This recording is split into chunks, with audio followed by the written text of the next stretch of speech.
नमस्कार बच्चों, आप सभी का स्वागत है Shri Shyam group of education के यूट्यूब चैनल पर। अपने +2 की फिजिक्स पढ़ रहे थे और इसके अंदर अपने जो टॉपिक पढ़ रहे हैं उनके अंदर मैं आपको चैप्टर फर्स्ट और चैप्टर सेकंड जो है वो कंप्लीट करवा चुका हूँ। और अपने अगर बात की जाए स्थिर विद्युत्की की, तो स्थिर विद्युत्की के अंदर अपने चैप्टर फर्स्ट जो आपका था विद्युत क्षेत्र वो कंप्लीट कर चुके हैं। सेकंड चैप्टर गाउस का नियम कंप्लीट कर चुके हैं। अपने लास्ट के 2 चैप्टर बचे हैं स्थिर विद्युत्की के, जो आपके शुरुआत के 4 चैप्टर 7 नंबर के मैंने आपको बताए थे। उनमें एक तो आपका चैप्टर है तीसरा जो विद्युत विभव है, और चौथा जो आपका चैप्टर है विद्युत धारिता के बारे में। तो अब अपने जो चैप्टर शुरू कर रहे हैं वो आपका चैप्टर नंबर 3 है, और ये जो चैप्टर है इसका नाम है विद्युत विभव।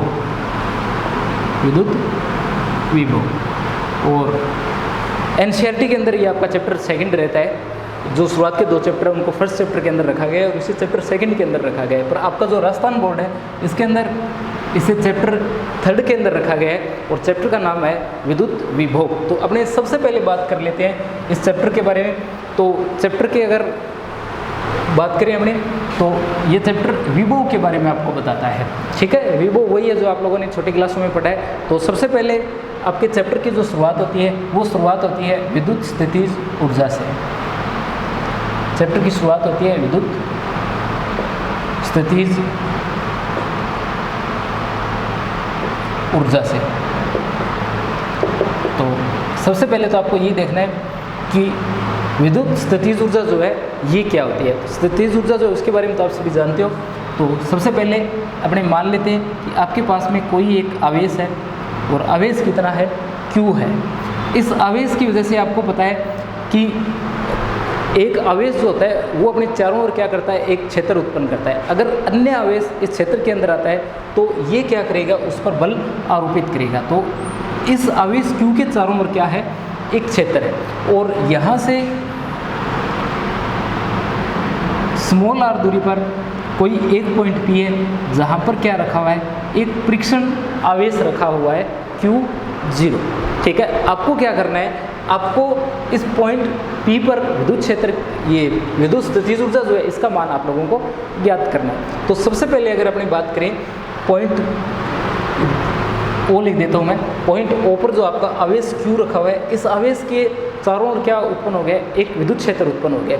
अगर आप लोग क्या करते हो, यहाँ एक परीक्षण आवेश लेकर के आते हो, जैसे यहाँ मैं परीक्षण आवेश Q0 लेकर के आया हूँ, तो इस परीक्षण आवेश पर ये आवेश क्या करेगा, बल आरोपित करेगा। अब देखो ये धनावेश, तो दोनों के मध्य क्या होगा, प्रतिकर्षण होगा। प्रतिकर्षण होने का मतलब होगा जब आप इसे इस ओर लेकर के आओगे तो इस पर बल लगेगा, जिसकी वजह से ये दूसरी ओर जाएगा। फिर से समझो, आपके पास में एक आवेश Q है, आप परीक्षण आवेश लेकर के आ रहे हो, धनावेश है ये, तो ये आप इसे इस साइड लेकर के आना चाहते हो, परंतु आप जब इसे यहाँ रखोगे तो ये आवेश क्या करेगा, इसको प्रतिकर्षित करेगा।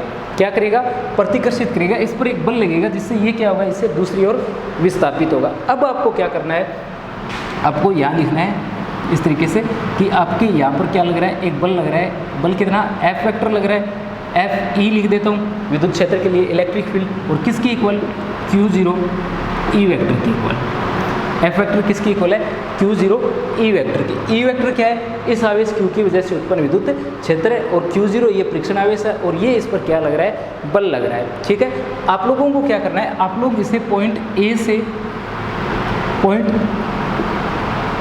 B तक लेकर के आ रहे हो, पॉइंट A से B तक लेकर के आ रहे हो। और आपको क्या करना है, यहाँ पर पॉइंट B पर इसकी स्थितिज ऊर्जा जो है उसका मान आप लोगों को ज्ञात करना है। तो सबसे पहले आप लोग क्या करोगे, सबसे पहले आप लोग ये देखोगे कि ये सारी बातें आपको लिखनी है कि हमारे पास में एक आवेश Q है।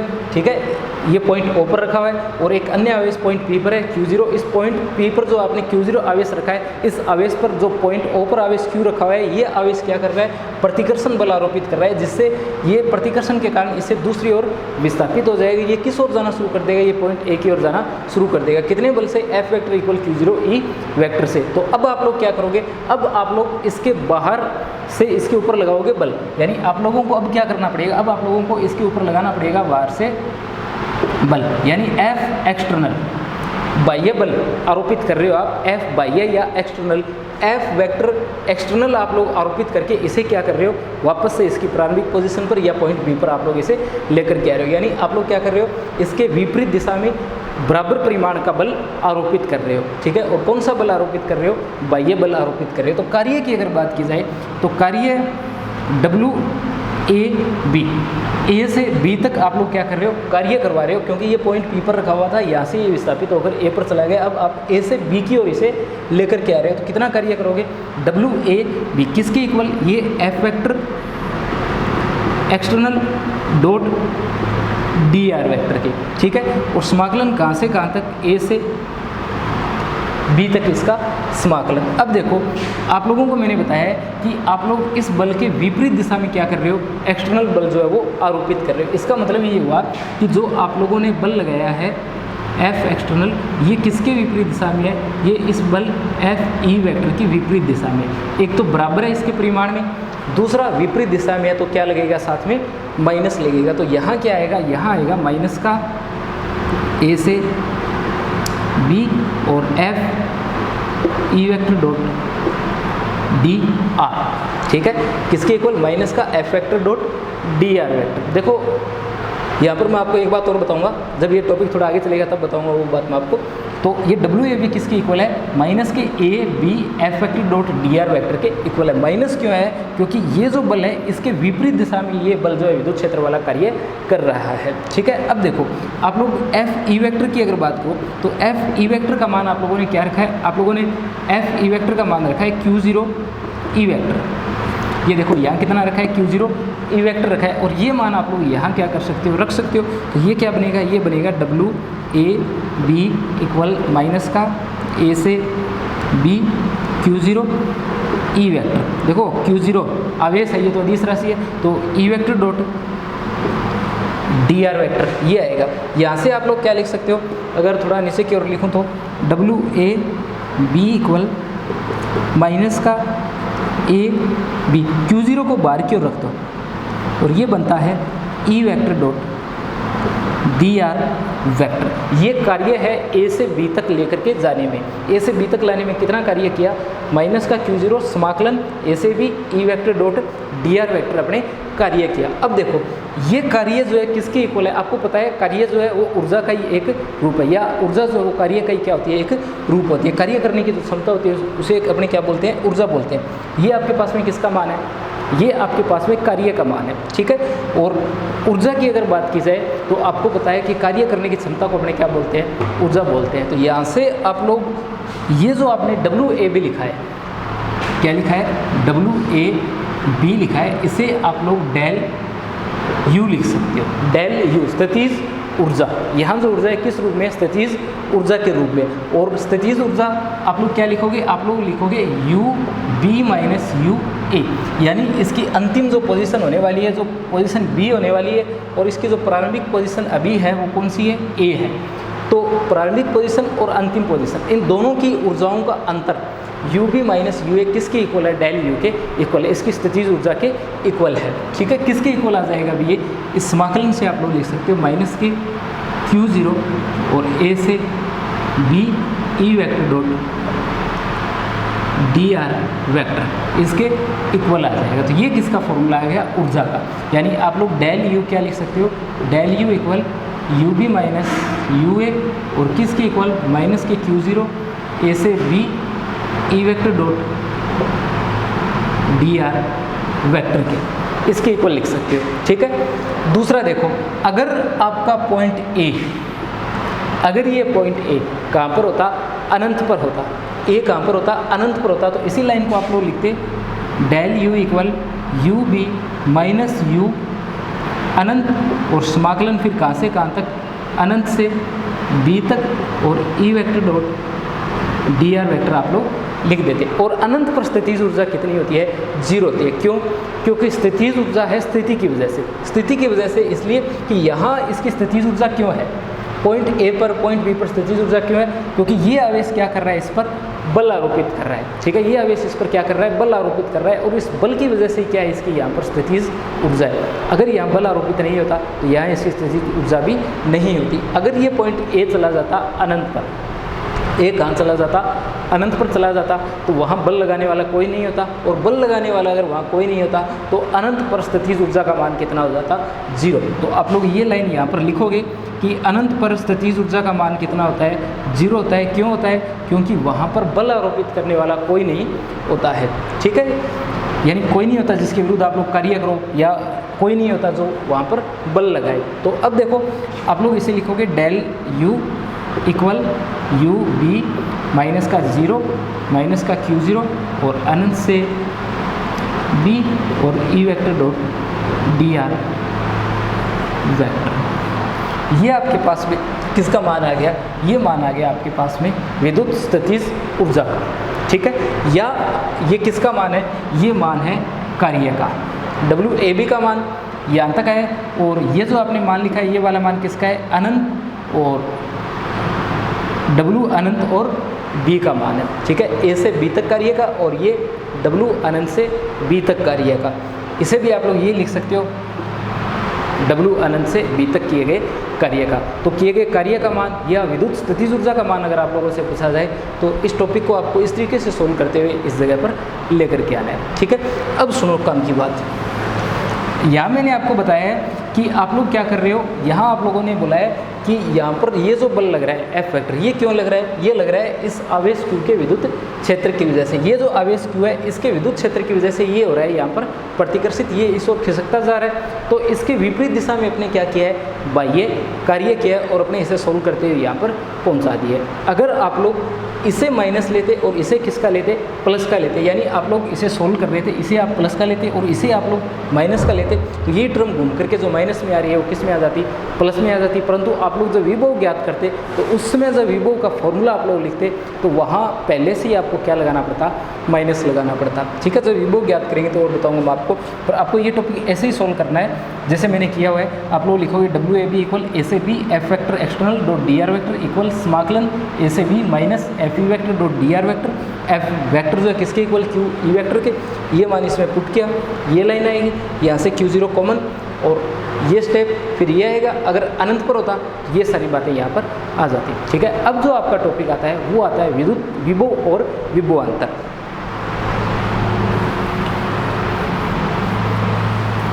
सबसे पहले विभवांतर की बात कर लेते हैं, फिर अपने बात करेंगे विभव की।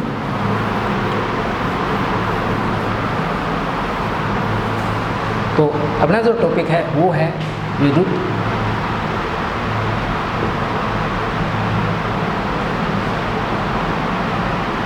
विभवांतर।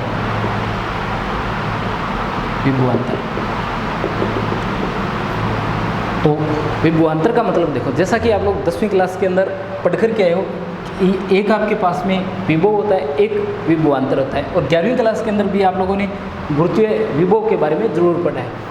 तो अपने बात कर लेते हैं सबसे पहले तो विभवांतर की। विभवांतर का मतलब होता है विभव प्लस अंतर, यानी दो पॉइंटों पर विभव का जो अंतर है वो क्या कहलाता है? विभवांतर कहलाता है। आप लोग बोल सकते हो कि विद्युत क्षेत्र के विरुद्ध एकांक धनावेश को एक बिंदु से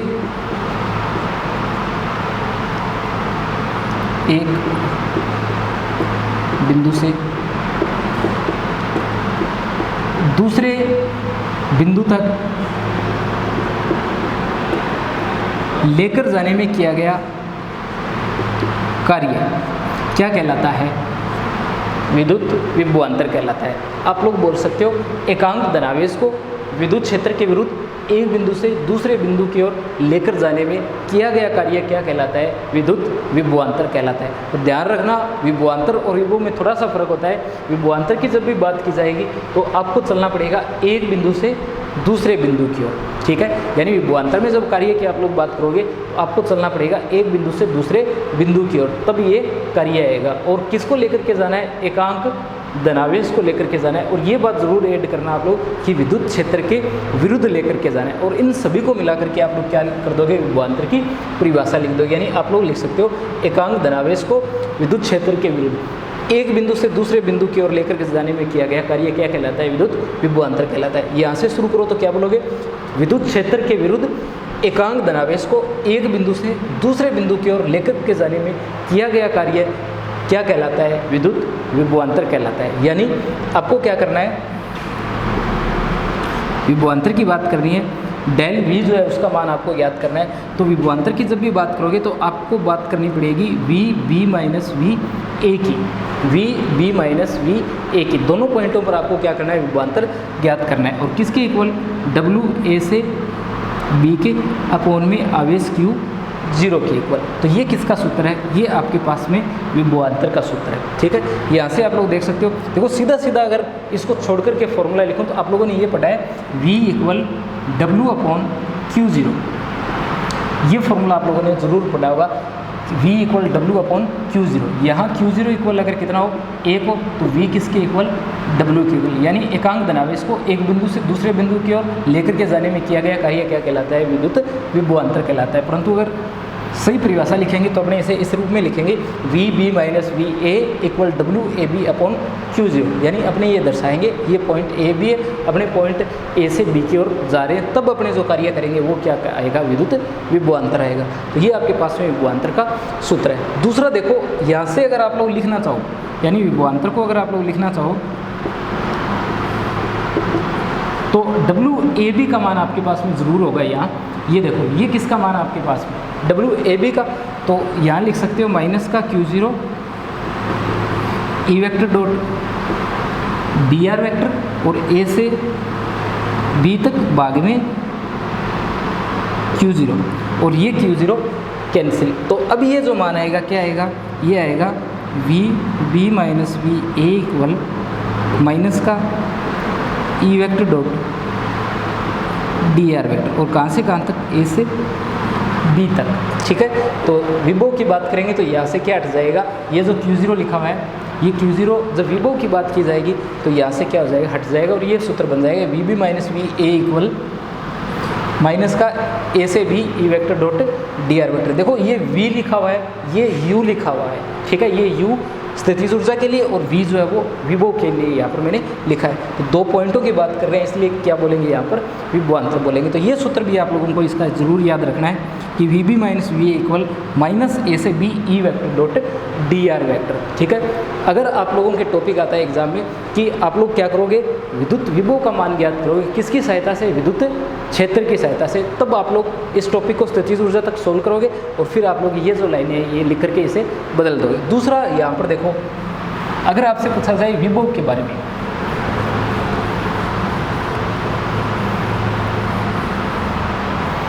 अगर आपसे पूछा जाए विद्युत विभव के बारे में, तो विभव का क्या मतलब होता है?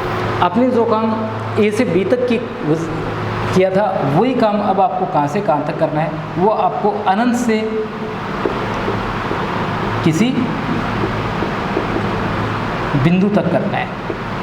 ठीक है, यानी जो काम आप लोग अभी थोड़ी देर पहले आप लोगों ने ए से बी तक किया था, अब वही काम आपको कहाँ से कहाँ करना है? वो अनंत से किसी बिंदु तक करना है। यानी आप लोग क्या लिखोगे? आप लोग लिखोगे कि विद्युत क्षेत्र में या विद्युत क्षेत्र के विरुद्ध एकांक धनावेश को, विद्युत क्षेत्र के विरुद्ध एकांक धनावेश को अनंत से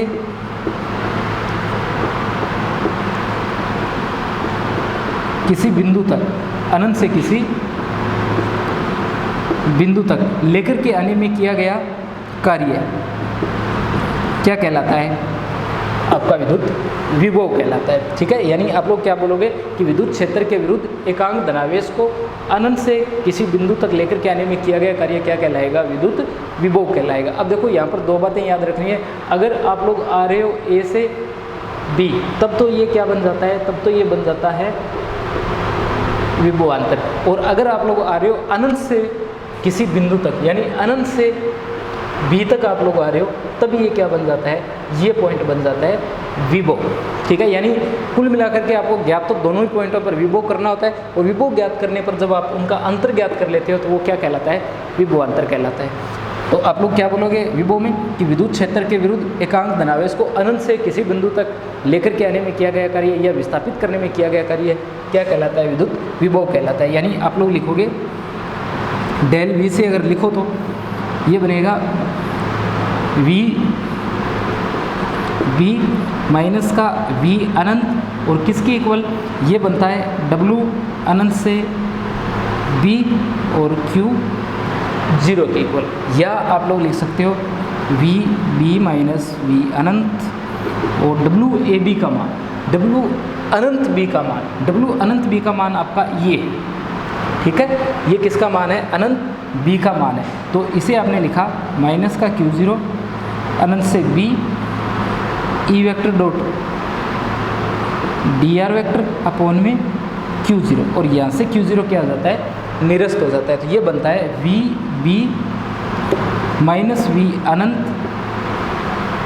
और किसके इक्वल, अनंत से B E vector dot D R vector के, ठीक है, अनंत से B E vector dot D R vector के। ये किसका मान है, ये आपके पास में विद्युत विभव का मान है। तो आपके पास में दो राशियाँ आ गई, एक विभव आ गया और एक विभवांतर आ गया। अगर विभव की बात की जाए तो अनंत पर विभव अपने जीरो लेते हैं, क्योंकि अनंत पर स्थितिज ऊर्जा का मान कितना होता है, जीरो होता है। तो किए गए कार्य का मान जीरो होगा और जीरो अपॉन क्यू जीरो करोगे, रिजल्ट आपके पास में जीरो आएगा। तो अनंत पर विभव का मान कितना होता है, जीरो होता है, क्योंकि अनंत पर अपने विद्युत जो स्थितिज ऊर्जा है उसका मान भी कितना लिए, जीरो लिए। तो ये आपके पास में विद्युत विभव का सूत्र है, यानी यहाँ से आपने क्या कम कर दिया, क्यू जीरो को कम कर दिया, ठीक है। तो ये आपने इस प्रकार से विभव का मान जो है वो ज्ञात कर लिया है। अब अपने बात कर लेते हैं विभव के मात्रक की और विभव की विमा की। विभवांतर की भी साथ में बात करेंगे, क्योंकि विभव हो या विभवांतर हो, दोनों के फॉर्मूले आप लोगों ने देखा है कि दोनों के फॉर्मूले लगभग एक जैसे हैं।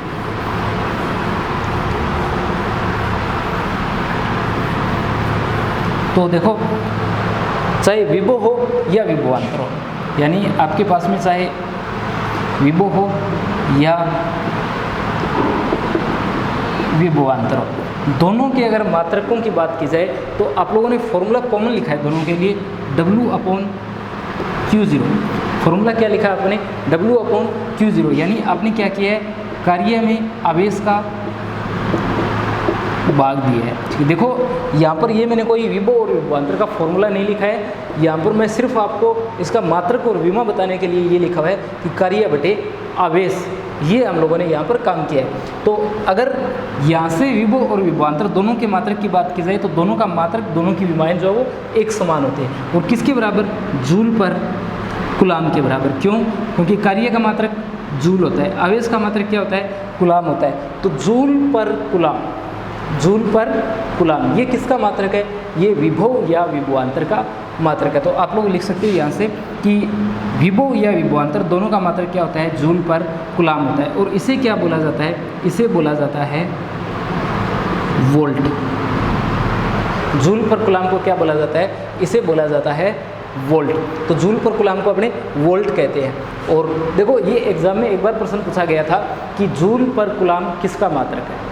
एग्जाम में प्रश्न था कि जूल पर कुलाम जो है वो किसका मात्रक है। तो जूल पर कुलाम, ध्यान रखना, विभव या विभवांतर का मात्रक है, जिसे अपने क्या बोलते हैं, जिसे अपने वोल्ट बोला जाता है। यानी जूल पर कुलाम को ही क्या बोला जाता है, वोल्ट बोला जाता है। इससे रिजल्ट देखो क्या निकलता है, इससे रिजल्ट निकलता है कि विभव या विभवांतर का मात्रक जो है वो क्या होता है, विभव या विभवांतर का मात्रक जो है वो वोल्ट होता है। तो ये बात आप लोग याद रखना। मात्रक के बारे में मैंने पहले ही आपको बताया कि आप लोग इतना नहीं कर सकते कि विभव या विभवांतर का मात्रक आपने रख लिया वोल्ट होता है, ऐसा नहीं है। आप लोगों से ऐसे भी पूछा जा सकता है, जैसे ये क्वेश्चन पूछा गया था 2017 या 18 में, एक नंबर का क्वेश्चन आया था, ये 17 में आया हुआ या 18 में आया था। वहाँ पर लिखा हुआ था कि जूल पर कुलाम किसका मात्रक है, तो वो किसका था, वो विभव या विभवांतर का मात्रक था, जिसे अपने क्या कहते हैं, वोल्ट कहते हैं। विमा आप लोग निकाल लेना, ये कार्य है और ये आपके पास में क्या है, आवेश, और जिसका मात्रक क्या है, कुलाम है। कार्य आपको पता है बल गुणा विस्थापन, बल की विमा आप लोग जानते हो, और साथ में मल्टीप्लाई कर दोगे किससे, विस्थापन से, और अपॉन में क्या लिखा हुआ है, आवेश, जिसके बारे में अपनी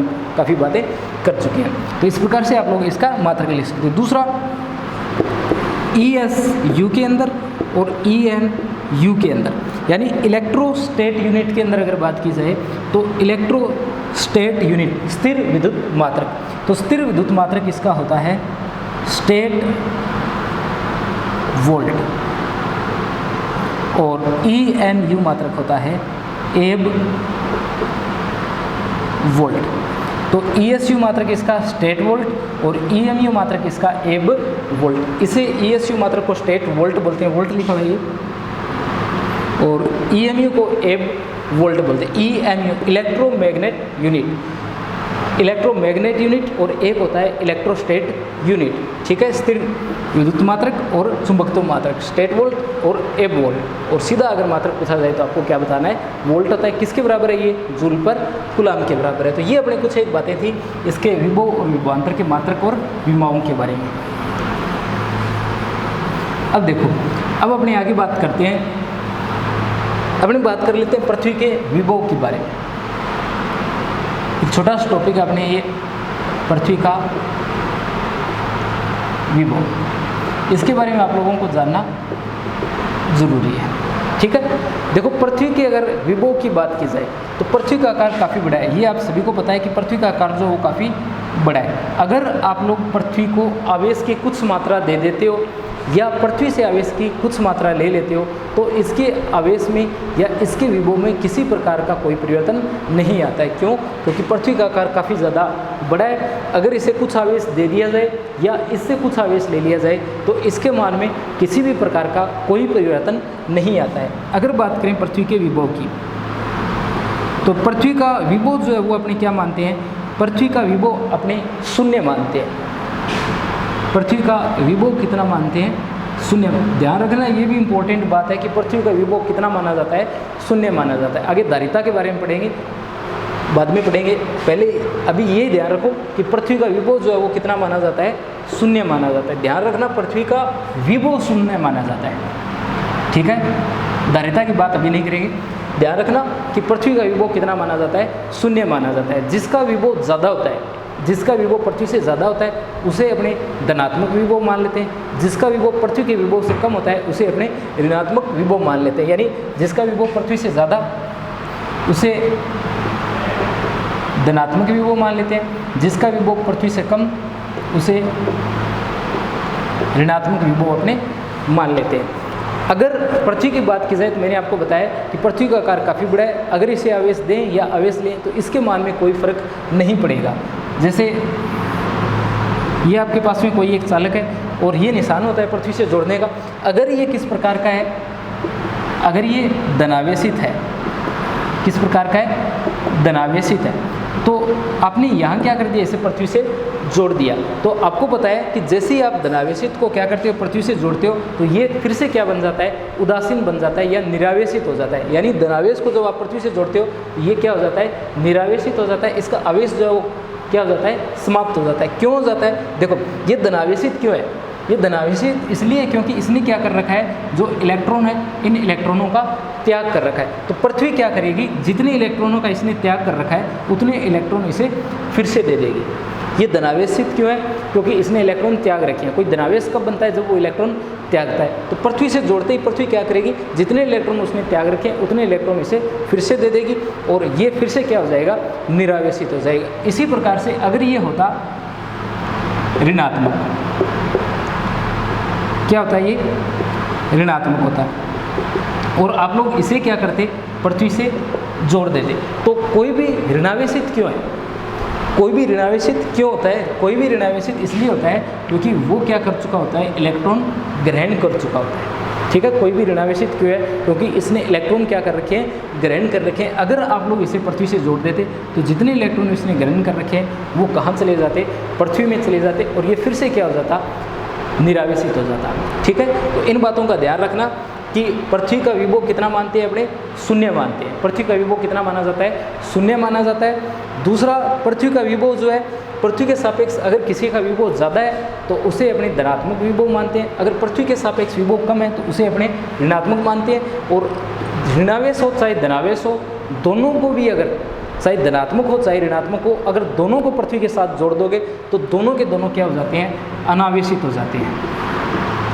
दोनों के दोनों क्या हो जाते हैं, अनावेशित या निरावेशित हो जाते हैं। या तो इलेक्ट्रॉन ले लिए जाएंगे पृथ्वी के द्वारा या पृथ्वी के द्वारा इलेक्ट्रॉन दे दिए जाएंगे और उस चालक को क्या कर दिया जाएगा, फिर से अनावेशित या निरावेशित कर दिया जाएगा। क्यों, क्योंकि पृथ्वी जो है उसके विभव में पृथ्वी के विभव में कोई भी परिवर्तन नहीं आता। क्यों नहीं आता? क्योंकि पृथ्वी का आकार जो है वो काफ़ी बड़ा है। अगर कुछ इलेक्ट्रॉन दे दिए जाएँ या कुछ इलेक्ट्रॉन ले लिए जाएँ तो पृथ्वी के विभव में किसी भी प्रकार का कोई भी परिवर्तन नहीं आएगा। तो ये एक छोटा सा टॉपिक था आपका पृथ्वी का विभव। बस ध्यान ये जरूर रख लेना कि पृथ्वी का विभव अपने कितना मानते हैं, 0 मानते हैं। ठीक है, आज का वीडियो देखने के लिए धन्यवाद।